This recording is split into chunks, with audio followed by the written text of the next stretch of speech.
শুভ সকাল বন্ধুরা, তোমরা কেমন আছো? আশা করছি খুব ভালো আছো। আমিও ভালো আছি তোমাদের ভালোবাসায়। পিউসিস ব্লগের একটি ভিডিও নিয়ে আবার চলে এসেছি। যে যেখান থেকে ভিডিওটা ওয়াচ করছো তাদেরকে অনেক ভালোবাসা। সকাল সকাল আবার একটা নতুন ব্লগ নিয়ে শুরু করে দিলাম। আর এই যে সকাল সকাল এইগুলো সব গুছিয়ে নিলাম, কারণ এখানে ছিল হাওয়াতে একটু দেওয়া ছিল। কালকে প্রচণ্ড তো হাওয়া হয়েছিল, হাওয়াতে দেওয়া ছিল কারণ একটু একটু হালকা হালকা ভেজা ছিল। তো এইগুলো ঠিকঠাক করে গুছিয়ে নিলাম। আমার এখানে চুড়িদার আছে দুটো তুলে রাখার মতো।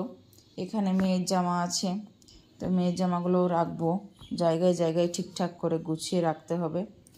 এগুলো গুছিয়ে রেখে মেয়েকে ব্রাশ করাবো। এইমাত্র ঘুম থেকে ওঠা হলো, আমি উঠেছি একটু আগে, কারণ বরের আবার ডিউটি আছে। বর তাড়াতাড়ি গেল অফিসে, তখন আমি ওকে ডিম সিদ্ধ, ছোলা, চাই সমস্ত করে দিয়ে ব্রাশ করে আবার শুয়েছিলাম। একটু শুয়ে আবার ঘুমিয়ে গেছি। এগুলো গুছিয়ে ভাঁজ করা তো হলো, ঠিকঠাক করে জায়গায় গুছিয়ে রাখি আর আমার মেয়েকে ব্রাশ করাই। এগুলো তো এখানেই থাকে না, এখানে থাকে না, এগুলো থাকে, তোমাদেরকে দেখাচ্ছি চলো। এগুলো থাকে পাশের রুমে, এই যে পাশের রুমে থাকে, এইটার উপরে। এই যে কিছু কিছু জিনিস এখানে থাকে, মানে আমাদেরগুলো এখানে থাকে, জামা কাপড় যেগুলো পরি। আর এই যে এখনও বিছানা আমার তোলা হয়নি, বিছানাগুলো গুছিয়ে তুলে নেব। আর এই বেডশিট দুটো নেওয়া হয়, গায়ে দেওয়া হয়। সময়ে এসি চলে, তখন ঠান্ডা লাগে, তো ওই জন্য এই দুটো গায়ে দেওয়া হয়। আমি আর রুষা একটা নিয়ে থাকি, একটা ওর পাপা নিয়ে থাকে। তো এটা গুছিয়ে নিই, বেডশিটটা গুছিয়ে নিব এখন। বেডশিটটা গুছিয়ে নিয়ে আমার ব্রাশ করা হয়েছে আর মেয়েকে করাবো, তো এটা গুছিয়ে নিই বেডশিটটা ঠিকঠাক করে। বন্ধুরা, বললাম যে বেডশিটটা গোছাবো, তো বেডশিটটা গোছায়নি। আজকে ভাবছি ডিপ ক্লিন করে নিব। তো ডিপ ক্লিন করার জন্য আমি আর বেডশিটটা গোছাইনি, মোটামুটি ঠিক করে দিলাম, একটু ভাঁজ করে দিলাম বেডশিটগুলো। ওই যে দুটো গায়ে দেওয়া হয় ওগুলো ভাঁজ করলাম, আর বাকি আমি কোনো কিছুই তুলে পরিষ্কার করিনি, কারণ ডিপ ক্লিন করবো তাই। তার আগে এই যে মুড়ি মাখিয়ে নিয়েছি, এখানে ছোলা ভেজানো ছিল, ছোলা দিয়ে মুড়ি দিয়ে মাখিয়ে নিয়েছি। আর এইখানে একটা প্লেটে আছে, দেখতে পাচ্ছ। তো এটা হচ্ছে মেয়ে ছোলা খাবে না, ওই জন্য মেয়েকে আলাদা করে দিয়েছি। আর আমি মুড়ি খেতাম না আজকে, তো মেয়ে বললো আমি মুড়ি খাবো, সবাই খাবো একসঙ্গে। আমি বললাম আমি খাবো না, তো না তুমিও খাও, ওই জন্য নিলাম। পেঁয়াজ লঙ্কা এইসবভাবে মাখিয়ে আর ওকে আলাদা করে দিয়েছি, কারণ ছোলা খাবে না তাই। তো এগুলো খেয়ে আজ ভাত বসাবো, বলতে ভাতে তেমন চাপ নেই, কারণ বড় তো বাড়িতে থাকছে না, খাচ্ছে না, মানে ইলেকশনের সময়। তো ওই জন্য মেয়ের জন্য রান্না তেমন ভারী কিছু রান্না করব না, যাই করবো অবশ্যই তোমাদেরকে দেখাবো। তো এটা খেয়ে নিই, আর আজকে ক্লিন করলে একটু চাপ থাকবে কাজে, তো সেগুলো করতে হবে, আগে খেয়ে নিই। এই যে বন্ধুরা, এখানে ফেনা ভাত বসিয়ে দিয়েছি। একদম ভাতটাকে আস্তে আস্তে হবে, যতক্ষণ টাইম পাবে ভাতটা হতে থাকবে এভাবেই আস্তে আস্তে। ফেনা ভাত মানে তো গলিয়ে ভাত খাওয়া। তো এর মধ্যে দুটো আলু দিয়ে দিয়েছি, আর এখানে দুধ গরম হয়ে গেছে, দুধটা ফুটিয়ে নিয়েছি, ঢাকা দিয়েছি। ফেনা ভাত করলে কিছু রান্না করতে হবে না, শুধু মেয়েকে একটা ডিম পোচ করে দিব, খাওয়া হয়ে যাবে। আর সিঙ্কে থালা বাটিও তো পড়ে আছে, কিচেন টিচেন কিছু গোছানো হয়নি। এখন আমি ডিপ ক্লিন করব, ডিপ ক্লিনটা করতে হবে। তো ডিপ ক্লিনটা করে নিই, যদি ইচ্ছে হয় তো অবশ্যই তোমাদেরকে দেখাবো, কারণ 12টা বাজে, এদিকে 12টা 10, অনেক দেরি হয়ে গেছে, বসে থেকে টাইম নষ্ট করলাম।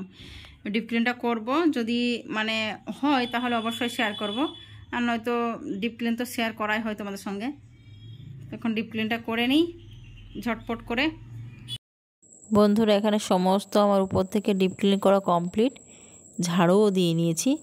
দেখো বেডশিটটাও চেঞ্জ করা হয়ে গেছে, সমস্তগুলো আমার কিন্তু রুমটা ক্লিন করা হয়েছে।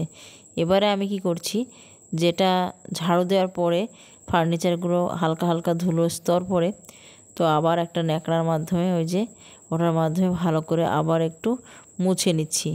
নয়তো এই যে ক্লিন করার পরে আবার ঝাড়ু দেওয়ার পরে কিন্তু হালকা ধুলো একটা থেকেই যায়। তো ওটাই আর কি, সমস্ত ফার্নিচারগুলো একটু পরিষ্কার করে নিচ্ছি। এখনও কিন্তু ডাইনিং বাকি আছে, তো আমার রুমটাই শুধু হলো। আর অনেক দিন পরিষ্কার করা ছিল না, মোটামুটি 20-15 দিন হাতই দেওয়া হয়নি। যখন বেশি ধুলো হয়ে যায় না, তখন টাইমটাও লেগে যায়, অনেক অনেক টাইম লাগলো, ওই জন্য তোমাদেরকে সেভাবে শেয়ার করলাম না। তো এই যে এই সমস্ত ফার্নিচারগুলো হালকা হালকা ধুলো পড়েছে, যে সমস্তগুলোই মুছে দিচ্ছি। একবার কিন্তু ক্লিন করা হয়েছে, ওই যে বললাম ঝাড়ু দেওয়ার পরে আবার হালকা একটা স্তর থেকেই যায়, তো সম্পূর্ণ এগুলো ক্লিন করে নিচ্ছি। ডাইনিংও সমস্ত ক্লিন করার পরে চলে আসলাম কিচেনে। সমস্ত থালাবাটিগুলো এখন ধুয়ে নিচ্ছি। আমি কিন্তু এখনও রুম মুছিনি, ক্লিন করা হয়নি, শুধু ঝাড়ু দেওয়ার মধ্যে ক্লিন করা হয়েছে, মোছাটা আর হয়নি। তো এখানে দেখো তার আগে থালাবাটিগুলো ধুতে আসলাম, অনেকগুলো সিঙ্কে থালাবাটি জমা পড়েছে, তো সেগুলোই ধুয়ে নিচ্ছি। ধুয়ে নিয়ে আবার কিচেনটা ক্লিন করতে হবে, কিচেনেও সমস্ত নোংরা হয়েই আছে, তো এই যে কিচেনটা ক্লিন করে নিচ্ছি।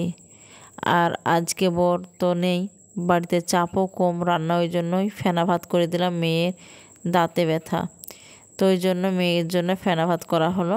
খেতেই পারছে না ঠিকঠাক, দাঁতে ব্যথার থেকে বড় কথা হচ্ছে গলায় ইনফেকশন হয়েছে, গলাতে বেশি ব্যথা, দাঁতেও ব্যথা হচ্ছে, ওর দাঁত তো ভালো নেই। আর বড় এই যে অফিসের এখন ভোটের সময়, ভোটের খুব ডিউটি পড়ছে, তো সেভাবে খাবে না, ওখানেই খাবে, খাওয়া দাওয়া ওখানেই হবে, তো গিয়েছে ডিউটি করতে। আর এখানে আমি কাজগুলো করে এই যে নিচ্ছি। বন্ধুরা, আমি পুরো বেডরুম ক্লিন করে নিয়েছি, তোমাদেরকে কিছুই তেমন দেখায়নি, কিচ্ছুই দেখায়নি। ডাইনিং সমস্তই হয়ে গেছে, বেডরুমটা ক্লিন করেও নিয়েছি। এখন কিচেন ক্লিন করলাম, দেখলে থালাবাটি ধুলাম, তো এখন ওকে স্নান করাবো, স্নান করাও হয়নি। এই দেখো দেখো কত বাজে, দেখো 2:15 বাজে, এখনও স্নান করাতেই পারিনি। এখন স্নান করাবো এবং আমি স্নান করে নেব। তো এই দেখো লিপস্টিক দিয়ে সেজে গুজে বসে আছে, শুধু লিপস্টিক পরা। চলো, আর এটা এভাবে ঢাকা দেওয়া আছে, এটা তুলবো, মানে ঘর পরিষ্কার করলে না জামা কাপড়গুলো ধুলো হয়ে যায়, ভালো লাগে না।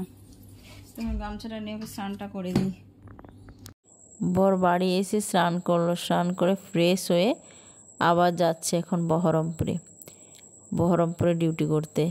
রাত্রে আর ফিরবে না, দেখা যাক কতক্ষণে, মানে এখন এই 2 দিন যা চাপ থাকবে কাজের। তো এখন যাচ্ছে, এখন বিকেল ওই 5টা মতো বাজে, 5:30। এখন বাইরে যাচ্ছে, আমি একটু নিচে নেমে আসলাম। আর মেয়ে এখন কিন্তু খেলছে বাইরে এসে, তো বরকে দেখেছে, মানে ওর পাপাকে দেখে ও ছুটতে ছুটতে চলে আসছে ওর পাপার কাছে। এই যে, তো এখানে রাস্তায়ও খেলা করছে। আমার পিসি শাশুড়িও বাইরে আছে। আর এখানে চার্জারের কেবিলটা নিয়ে যায়নি, ওই জন্য আমাকে আবার ছুটতে ছুটতে উপরে যেতে হলো। চার্জারের কেবিলটা দিলাম, ওটাই নিয়ে এখন চললো। এখন আজকে রাতে আর আসবে না বললো, দেখা যাক, সকাল হয়ে যাবে তাই বলছে, দেখা যাক কখন আসে। তো এই যে যাচ্ছে, আর মেয়ে ওখানে খেলবে, আমাকে বলছে তুমি এসো, আমি বলছি আমি যাব না এখন, তুই যা। আর আমি চলে এসেছি সন্ধ্যার সময় এখন মুড়ি নিয়ে। একই জানি ইচ্ছে হলো, মানে ডায়েটের সময় কিন্তু এগুলো ইচ্ছে হয় না, এখন আবার নতুন করে ইচ্ছে হচ্ছে মুড়ি আর সিঙ্গারা খাওয়ার।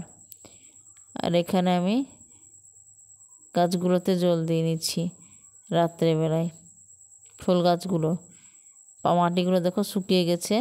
আর আমার আবার দিনের বেলায় মনে থাকে না, রাত্রেই মনে পড়ে, যখনই দিই ফুল গাছে জলগুলো দিলে রাত্রেই দিয়ে দিই, দিনে আর দেওয়া হয় না।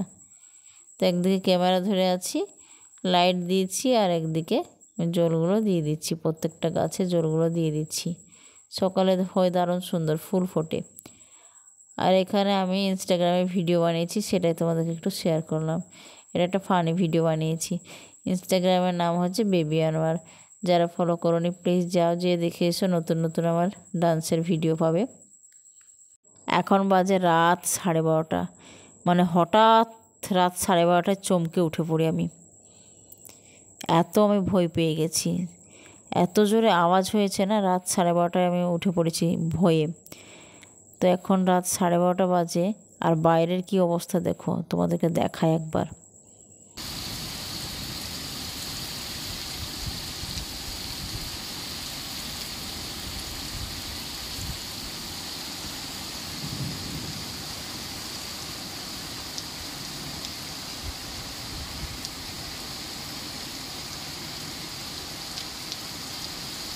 দেখছো কেমন অবস্থা বাইরের, প্রচণ্ড ঝড় বৃষ্টি। বর তো বাইরে আছে, বহরমপুরে আছে, তো ওদের কাজ বন্ধ, ভোটের সমস্ত কিছু গোছানো বাকি, তো ওরা বলছে, ফোন করেছিলাম, চুপচাপ বসে আছে। তো বন্ধুরা আজকে এই পর্যন্ত। যারা নতুন আসছো প্লিজ চ্যানেলের পাশে থেকে সাবস্ক্রাইব করে দেবে, বেল আইকনটা অল করো, যখন আমি ভিডিও দিব নোটিফিকেশান তোমরা পেয়ে যাবে। লাইকটা দিয়ে দেখো। টাটা, আবার নতুন একটা ব্লগ নিয়ে চলে আসবো। আর কার কার বৃষ্টি ভালো লাগে রাত্রে অবশ্যই কমেন্টে জানিও, আমার তো খুব পছন্দ।